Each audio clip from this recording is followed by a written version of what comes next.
Cruzoé, uma ilha no jornalismo.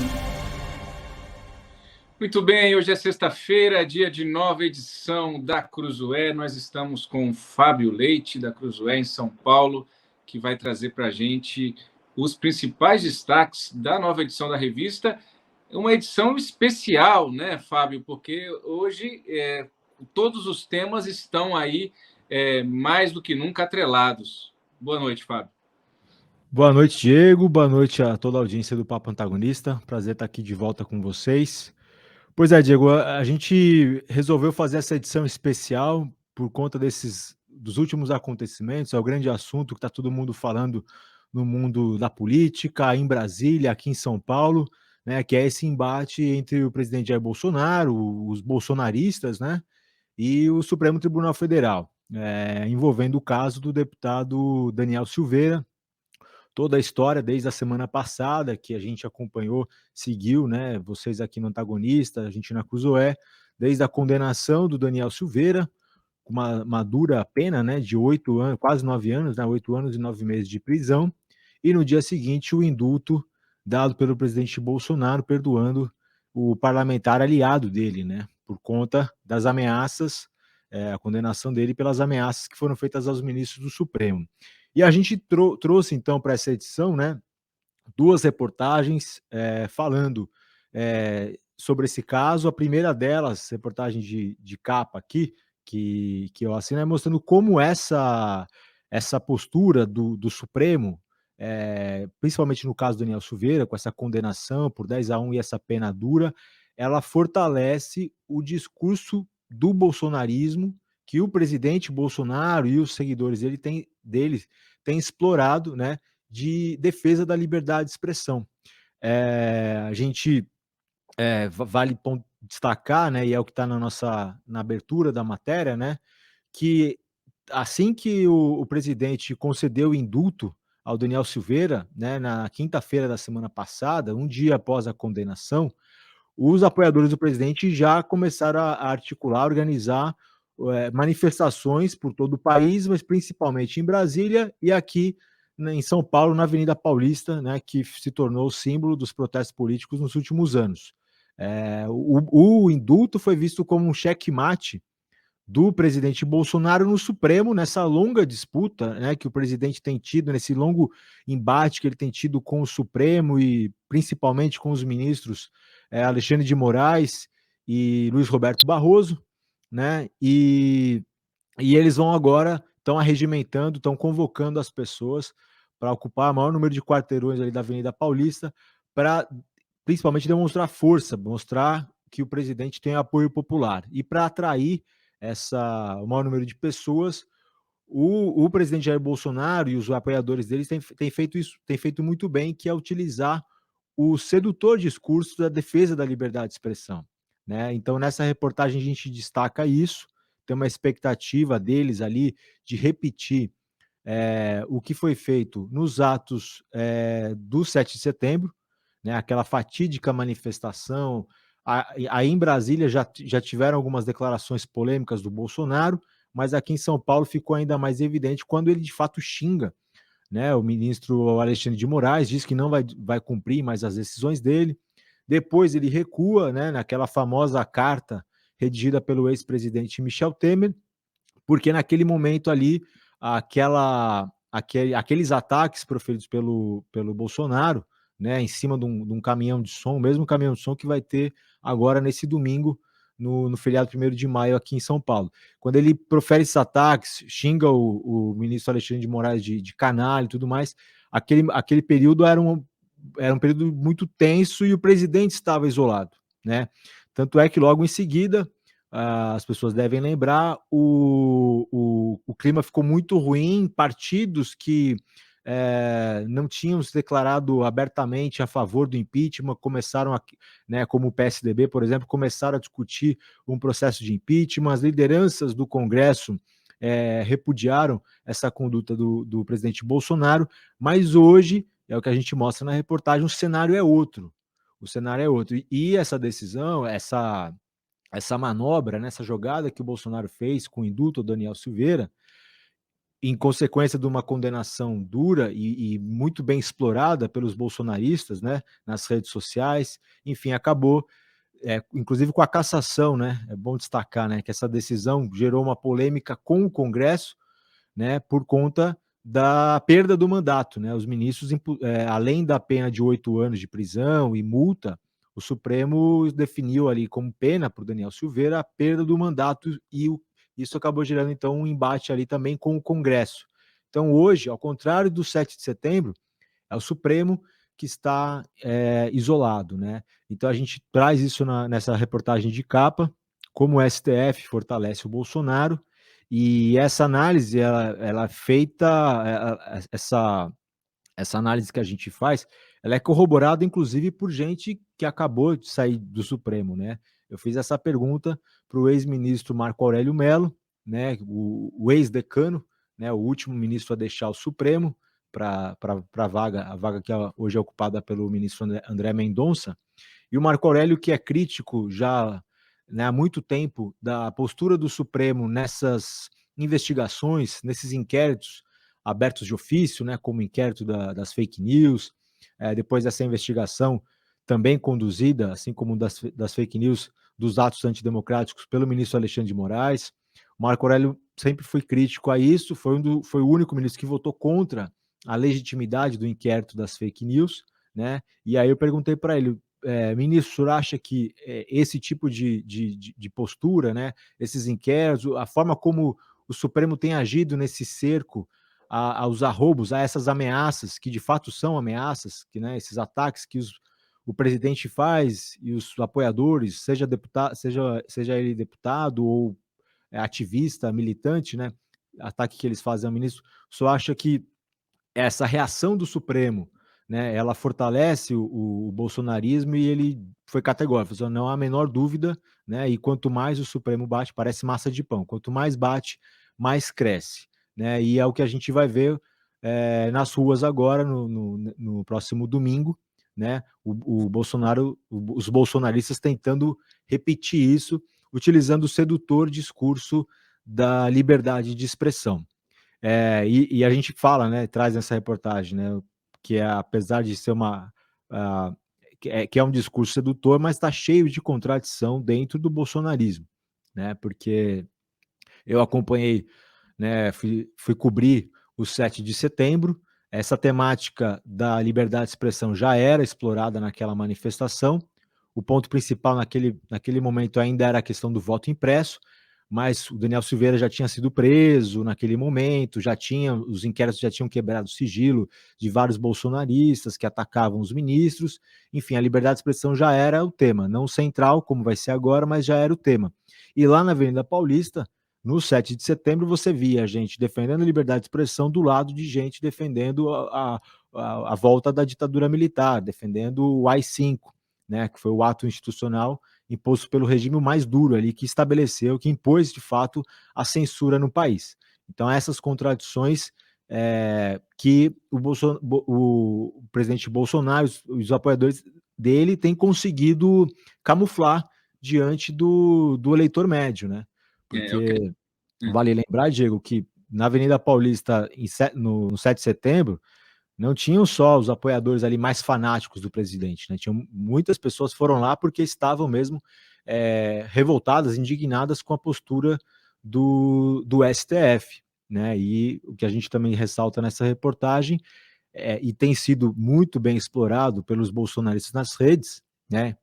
E é outra coisa que pega junto ao eleitor, é que enquanto enquanto o Supremo impõe uma dura pena para um deputado que xinga e ameaça os ministros, né, como Daniel Silveira fez, por outro lado foi, né, soltando vários, né, réus condenados por corrupção, como o ex-presidente Lula, mas também anulando provas, enfim, a gente cansou de trazer aqui, tanto na Cruzeiro como no Antagonista, o que o Supremo fez, né, do desmonte ali dos casos da Lava Jato nos últimos anos. Isso aí. Ontem a gente falava aqui, Fábio, com o Wilson Lima, no Papo Antagonista, que essa liberdade de expressão do bolsonarismo, ela vale até o momento em que começam a falar algo contra aquilo que eles acreditam, contra a tese bolsonarista. Aí a liberdade de expressão já não é tão extensa assim. Eles vão, como você disse muito bem, eles vão camuflando esse tema, ajustando esse tema àquilo que interessa a eles eleitoralmente, sobretudo. Dentro dessa linha da estratégia do PL também, só acrescentando com o que a gente escuta aqui em Brasília, eles estão, de fato, ali no entorno do presidente, dispostos a explorar bem essa dualidade, né, de um Supremo que solta bandidos, que quer prender inocentes, no entendimento do bolsonarismo. Por outro lado, eles estão aí tendo ainda fazendo uma avaliação mais criteriosa de até onde eles podem ir com esse discurso. Eu ouvi de um deputado do PL que, olha, a gente, beleza, vamos para cima do Supremo, mas uma república com os seus poderes em conflito, em constante guerra, isso não é bom para a economia, e a gente vai precisar muito da economia até outubro, foi o que eu ouvi de um deputado do PL. Então, eles vão fazer essa conta também de até que ponto favorece ao Bolsonaro essa queda de braço com o Supremo. E, além dessa reportagem principal, que foi até a capa, vocês vêm depois com a história toda do Twitter, que deu o que falar essa semana, né, Fábio? Pois é, que tá linkada, né? Por isso que a gente faz essa edição especial. Todas as reportagens, elas estão conectadas entre si nessa temática da liberdade de expressão. É uma reportagem do Duda Teixeira, Twitter, a praça é nossa, destacando, né, falando o que se espera, né, dessa plataforma social que é muito utilizada por nós jornalistas, mas por formadores de opinião, por políticos, né, e era, né, por Bolsonaro, pelos apoiadores dele, como pelo ex-presidente americano Donald Trump, e ela começou a estabelecer alguns critérios ali para tentar estancar, né, a disseminação de fake news, e aí foi alvo de críticas, principalmente desses políticos e dos apoiadores ali dos partidos e dos políticos mais alinhados a essa extrema-direita, né? E aí, nessa semana, a gente teve o grande acontecimento ali, que foi a compra do Twitter pelo bilionário Elon Musk, que era crítico dessa política de moderação, digamos assim, né, do Twitter, e diz que vai promover mudanças. Isso gerou todo um estardalhaço, né, foi bastante politizado, né, ao longo da semana, e o Duda traça aqui, então, o que se espera, né, dessa mudança de comando do Twitter, caso ela seja de fato efetivada. Tem gente ainda apostando que isso ainda pode ser melado, né? Mas foi de fato uma compra muito cara, e o Elon Musk apresentou ali de largada um pouco das ideias dele, que o Duda traz nessa reportagem, né?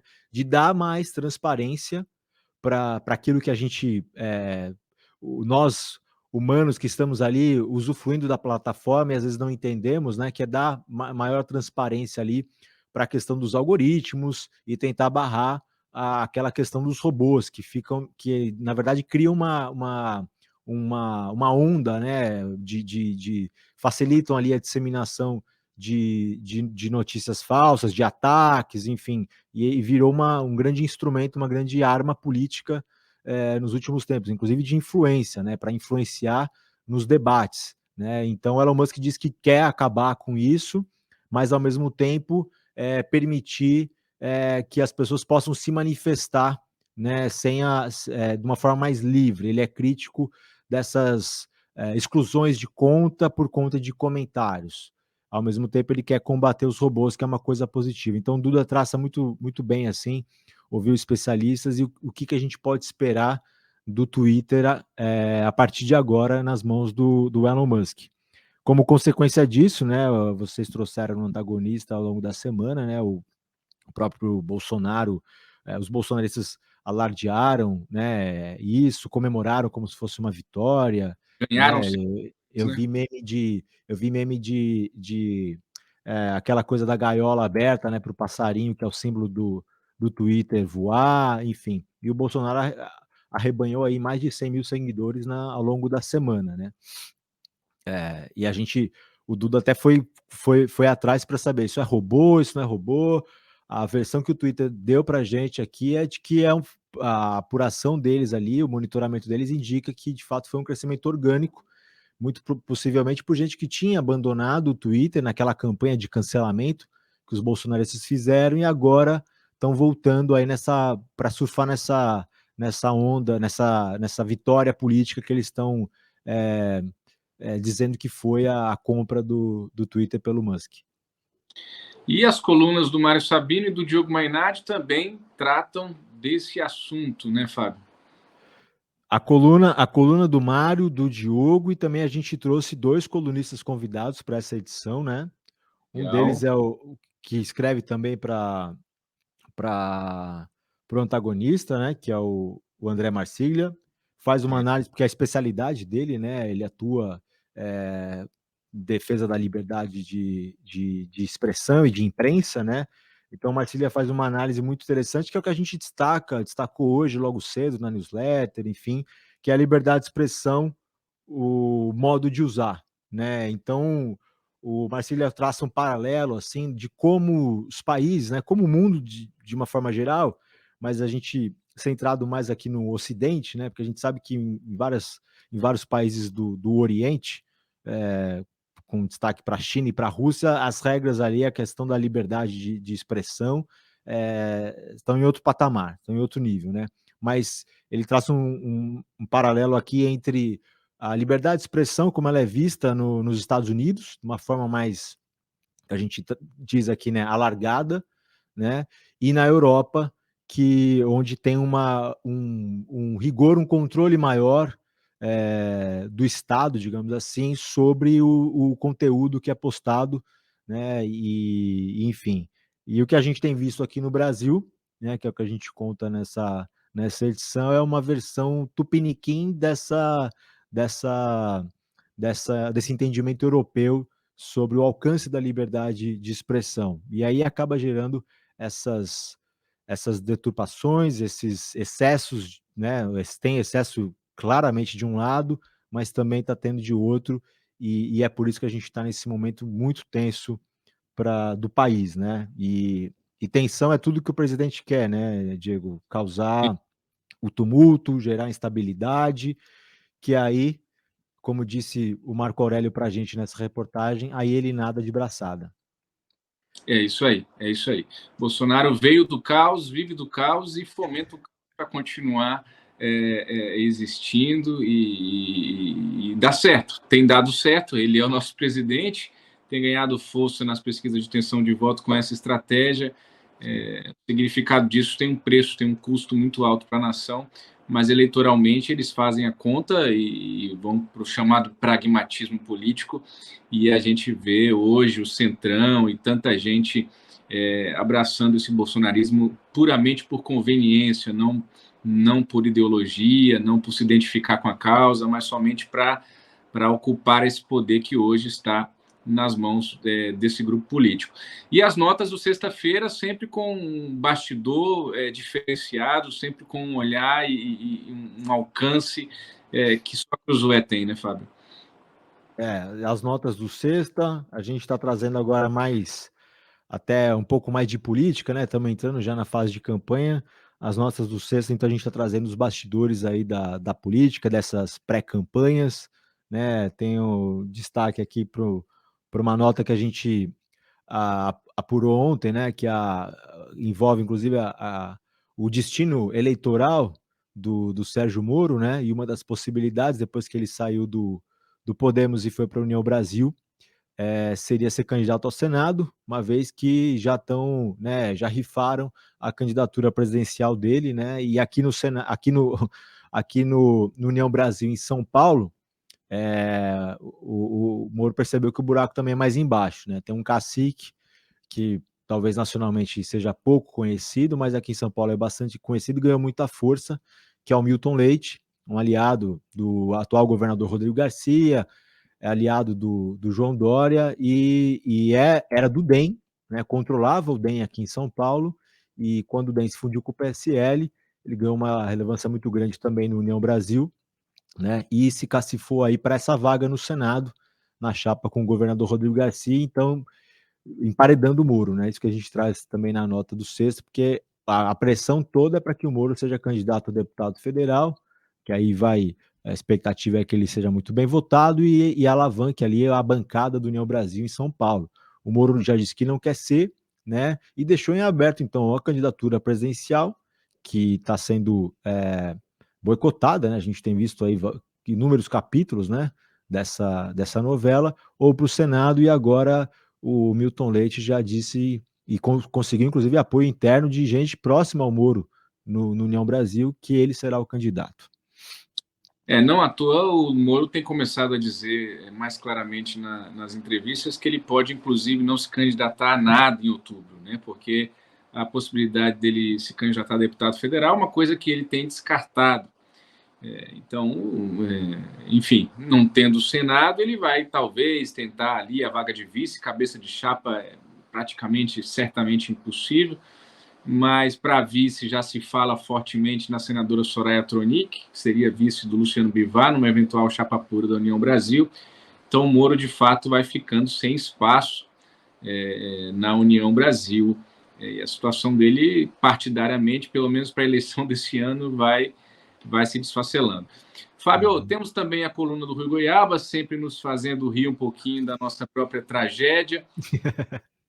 Mas eu queria perguntar o seguinte: o Bolsonaro concede a graça a Daniel Silveira, a Veja trouxe nessa sexta-feira uma informação de que o Celso Jacob, ex-deputado federal do MDB, a defesa dele já está querendo ir ao Palácio do Planalto para ver se consegue também um perdão presidencial. Parabéns, Bolsonaro, é isso aí que você vai conseguir, ó.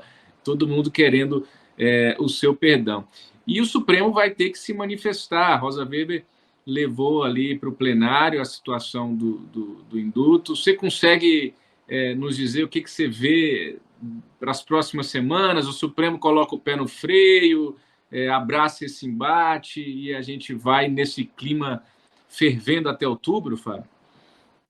Olha, Diego, com o que eu apurei com fonte do Supremo, tem uma expectativa muito grande lá dentro com o que vai acontecer no domingo. Se de fato a exploração política, né, desse caso do Daniel Silveira vai alavancar, de fato, vai dar esse protagonismo, colocar o Bolsonaro nesse lugar que ele fica cavando há tanto tempo, que é de vítima, né, do Supremo, né? E se ele conseguir exibir essa força, esse apoio popular que eles esperam nas ruas, isso vai ter um impacto na reação do Supremo. Então eles estão deixando em banho-maria, eles não esperavam, né? O indulto pegou os ministros de surpresa, né? E precisa ser estudado como sair. Né, ao longo da semana a gente viu também, né, essa ala mais política, né, que a gente chama do Supremo, encabeçada pelo ministro Gilmar Mendes, já defendendo o diálogo, né, uma reabertura do diálogo com o Congresso e com o Planalto. Né? O André Mendonça também entrou no circuito para tentar pacificar dessa questão do inquérito das fake news, que tem origem lá atrás, em 2019, né? O inquérito que censurou a Cruzoé. Enfim, então eles vão esperar o que vai ser, o que o Bolsonaro pode tirar mais disso, e mais do que isso é como ele vai se comportar, se ele vai querer, de fato, esticar ainda mais a corda, porque a jogada do indulto, ela é uma jogada dentro das 4 linhas, né?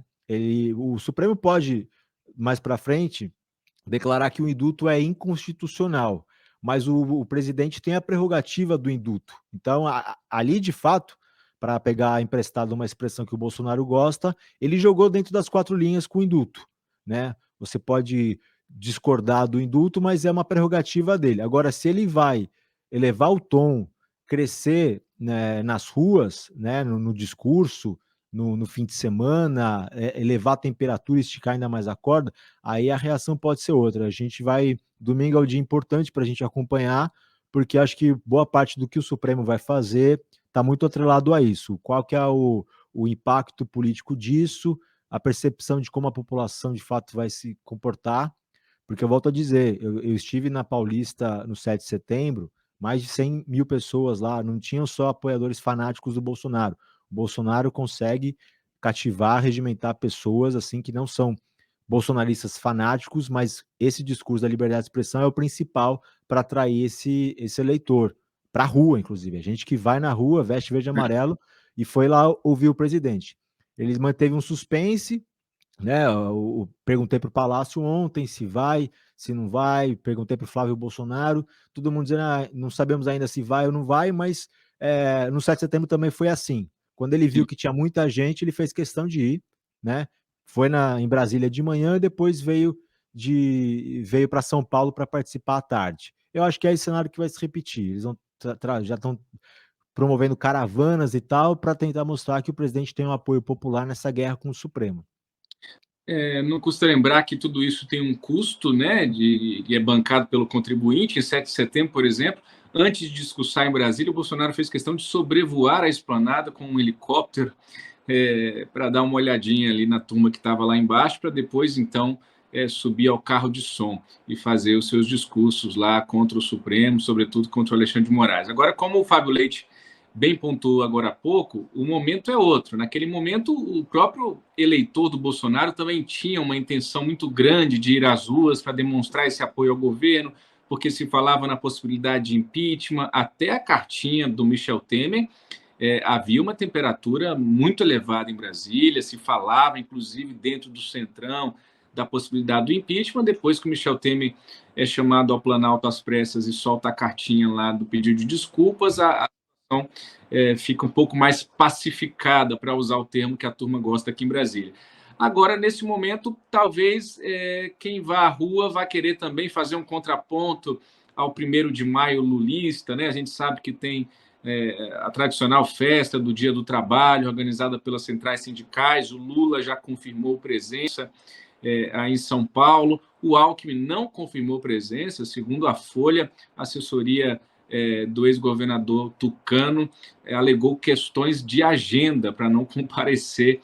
Vai ver, ele não quer cantar de novo o hino da Internacional Socialista ao lado do Lula e das centrais sindicais. Fábio, a gente chegou a falar do texto do Alexandre Soares. Temos também Alexandre Soares Silva na Cruzoé, né? Temos a defesa do... Cadê o Alexandre aqui? Ele também fala sobre a compra do Twitter e o que ele espera ali das mudanças da plataforma. Também com uma dose de humor, tá bem legal esse artigo do Alexandre Soares. E só uma coisa, Diego, da manifestação, né? Eu confirmei agora com a Secretaria de Segurança Pública aqui de São Paulo, as 2 manifestações estão garantidas, né? E vai ter um reforço político. Desculpa, um reforço policial, porque elas são muito os locais são muito próximos aqui em São Paulo, né? A manifestação bolsonarista na Avenida Paulista e as manifestações de esquerda no estádio do Pacaembu, né? Para quem não conhece São Paulo, mas é muito próximo. Então vai ter um reforço policial para garantir esses 2 atos políticos, com os 2, muito possivelmente, né? O Bolsonaro vindo a São Paulo com a presença dos 2 principais candidatos, né? O Lula voltando para a rua, né? Depois de uma pressão interna ali para que ele comece a ir para a rua, voltando para a rua nessa manifestação de 1º de maio, que, como você disse, né, é uma data historicamente celebrada pela esquerda. E agora os apoiadores do presidente Bolsonaro, de última hora, né, na onda do indulto do Daniel Silveira, convocaram esse ato para Paulista. Vamos ver o que vai acontecer. Vamos acompanhar. Muito bem. Esse foi Fábio Leite, da Cruzoé, direto de São Paulo. Fábio, muito obrigado pela sua participação. Até uma próxima oportunidade aqui no Papo Antagonista. Um abraço, meu cara. Eu que agradeço, Diego. Um abraço para você e para toda a audiência aí do Papo. Até mais.